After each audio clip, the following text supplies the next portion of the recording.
This is Just Listen, hosted by George. Today is November the 18th, 2024. Welcome to the podcast. I am excited. Why am I excited? I'm excited that the election is over this cycle, and I want to start looking ahead to policies that we can look at that the new administration is going to propose. Before I move forward, though, I just want to say something in general.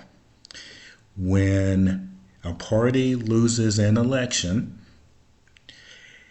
it is incumbent on the party leader, in this case, the Vice President of the United States, she was the Democratic nominee, to take responsibility for the loss. Blaming it on everybody else just doesn't work, and it makes the party look bad. And you'll get more unity if the person takes responsibility for the loss of maybe not conveying ideas. So enough on that. Let's lean forward now and look at what I think that the U.S. federal government policy on downsizing or eliminating government agencies will be. And I'm going to start with the Department of Education. Now, I'm bringing all of these things up because if you've been reading newspaper, online, and the mainstream medias, you can see that there is a movement in the Republican Party and with the incoming party, with Donald Trump being the president, that they are looking at downsizing or eliminating agencies. So I want to get the jump on the mainstream media and tell you what they will not be talking about, as what I normally do. I talk about facts and details and uncomfortable things that no one wants to talk about with the facts. Okay, so we're going to start with the Department of Education, which I'm going to give you a little bit of a background. So in 1979, the Department of Education was actually part of Health and Human Services and Welfare, and Jimmy Carter signed into law making the Department of Education a separate entity. Now that's important because that same year, well, the next year was when President Reagan took over, and the Republican Party did not think that we needed an independent Department of Education. Now, why is that? Well, if you look at their charter, and this is directly from the charter, unlike the systems of many other countries, education in the United States is organized as a subnational level by each of the 50 states. So under the 10th Amendment, the federal government and Department of Education are not involved in determining curricula or educational standards or establishing schools or colleges. Now that's what their charter says. And the most important point to take from that is the 10th Amendment. Well, what does the 10th Amendment say? Well, the 10th Amendment says that, as it is interpreted, is the federal government is limited to the powers delegated to it in the Constitution, meaning that there is no talk of education at the federal level in the Constitution. And then the second one is government decisions cannot be investigated for infringing on civil liberties. Okay, so I've set the table on this.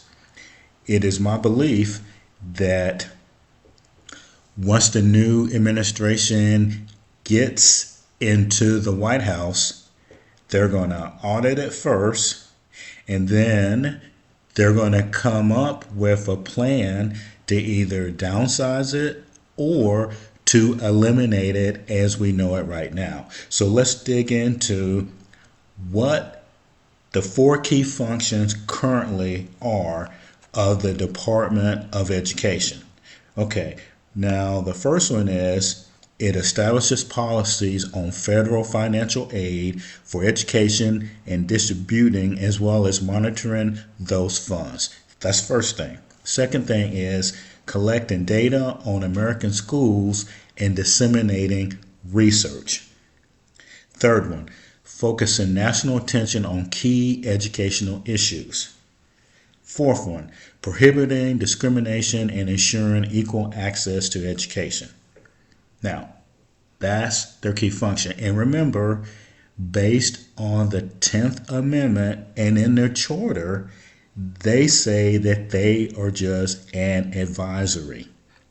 And their budget has fluctuated in the last 10 years from $600 billion to $238 billion in 2024. So there's two sub-issues there.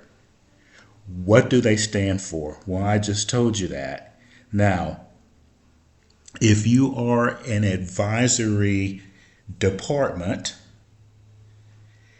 then do you have any real power to tell the states what to do? Now, under the current model, and it goes back and forth, they have national initiatives that they suggest to the states. No Child Left Behind.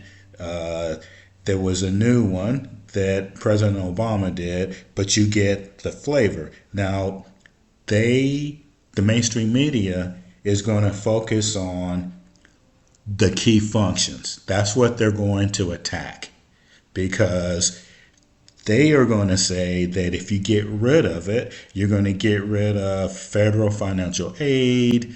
You're going to get rid of national attention being put on education issues. And of course, the big one for them is going to be prohibiting discrimination and ensuring equal access to education. Okay. I don't agree that that should be the interpretation. As an advisory department, one has to wonder if you are allocating money and it's based on giving it to states that agree with what you're saying, that leaves out half of the other states. So if we look at the elections for governorship this year, the Republicans have an advantage. So if there were a Democrat president, they're going to put in policies that favor some of these four key functions, even though on the Republican side, they wouldn't agree with it per se. And that's the way that it's worked in the last 40 years, starting from 1979.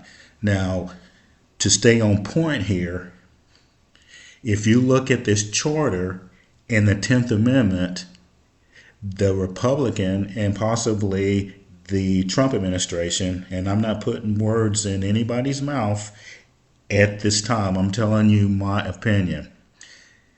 The Trump administration, with selecting cabinet positions for education, health, and human services, they have a fair shot at changing, I'm not going to say eliminating because nothing has been established yet, the function. They've laid the groundwork with the efficiency initiative that they appointed Elon Musk and the other guy, Ramaswamy. So, and they have Congress. So in the House of Representatives, they have a Republican majority, which works in their favor. Senate is a little bit more dicey, right? Because I think it's 47 to 53 in the Senate if the elections in some of these states stand. So with the filibuster, you need 60 votes to pass something, I think. Now, there were times, and the only reason I say it like that is certain times it's been like a simple majority, so we would have to dig into the rules. So if we look at it based on policy and data and facts, there is credible evidence to why we need the Department of Education. And it looks like the winds are there to change it. Now, I want to actively, and this is something new I'm starting, actively respond back to your questions, right? So my question to you, as the Department of Education looks right now, and then you can go and do a little bit more research, but I laid out some key facts.